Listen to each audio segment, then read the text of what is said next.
true love, it really has no form to it. But then it looks like, there's some form we need to take, like marriage. Marriage is just an idea. It's just a form. And so we start to get thinking about that. And then that thinking may take us away from the loving feelings we were living in. And, you live in a loving feeling with another person or just in life or with yourself. And you've got the freedom to choose any form you want it to take. But but what happens for people is they start thinking about the form, a particular form their love is going to take. And so then that form becomes something that they get thinking about. And then we get the whole range of thinking, insecure thinking. Sometimes we can get, positive thinking about it sometimes. But I think what's helpful is just to see that's just a form two people's connections might take. You don't want to think about the form. You want to keep reminding yourself of the feeling in you that got awakened as you met this person. And that'll take care of you. And to help yourself recognize when you get into thinking about a particular form it has to take. Once you get into the physical world, there are the traditions and expectations that people have made up. And that's where the thinking comes in that might get people fearful about a certain form their relationship might take. But always coming back to the love and understanding that's underneath that helps. I mean, every couple I've seen are convinced that the love is gone. They've got to move on to another relationship. But like Lori mentioned, what they're suffering from is that they've just got into these habits of thinking about one another in ways that make them feel bad. They start to find faults. They start to get negative opinions. They start to be judgmental. And that takes people away from the love and understanding they started with. So if you find yourself getting out there in some insecure thought about where to go in a relationship, just come back to the deeper feeling in you and stay reflective with that feeling. That'll guide you. If you find someone, and then that feels right to you, and you have a deep feeling of love and connection and understanding, you could be happily married the rest of your life if married is the form you want to take with that person. And the truth of that is because the only thing that get in the way of you being happily in that relationship is your own thinking about the person.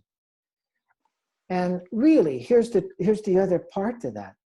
When you first start out with someone, you really, really don't know the humanness of them. You really don't. And that relationship can continue to evolve with you seeing more and more of their humanness because both of you start to get your own personal thinking out of the way of that relationship. And as you do, it grows deeper. That's when people talk about their relationship growing deeper. It's just that they have been able to put to rest a lot of thinking that gets in the way of being happily in a relationship, whether it's marriage or some long-term way that people are in a relationship. I think a spark is really just you being in your deep feeling of love.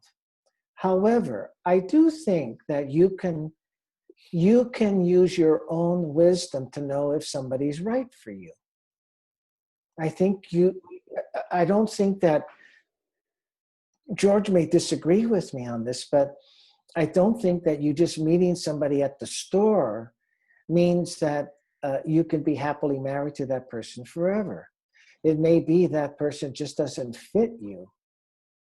But when you do find someone that really feels right to you, it could be forever in your life because the only thing that'll get in your way are these fears that come up, expectations that come up, opinions that come up. And if you know that's just your own making,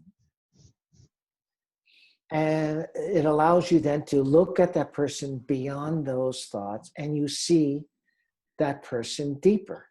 And each time you see that person deeper, you get more love.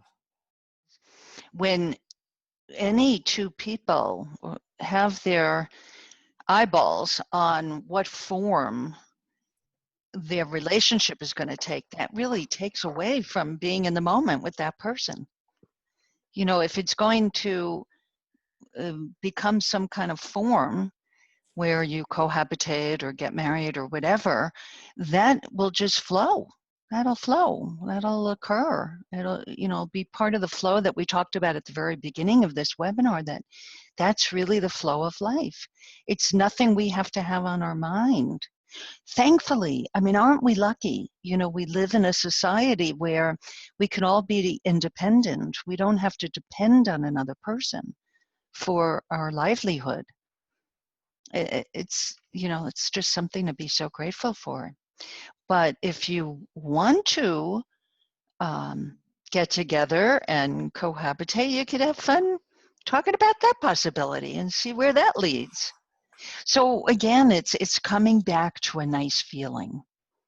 And, you know, when I've been on dates, I'll notice, you know, I get caught up in thinking, and then I let it go. And I come back to the moment, and I just go into listening.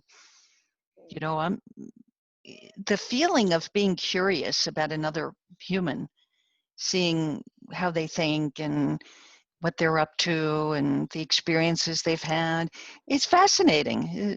It's really interesting to just take in a person and not have it have to mean anything or be anything. Thought is this gift we're given. And it helps us to know whether this person is somebody you want to do what Lori and I are pointing to be curious with them. Of course, if you're in that state of understanding, you can see their humanness.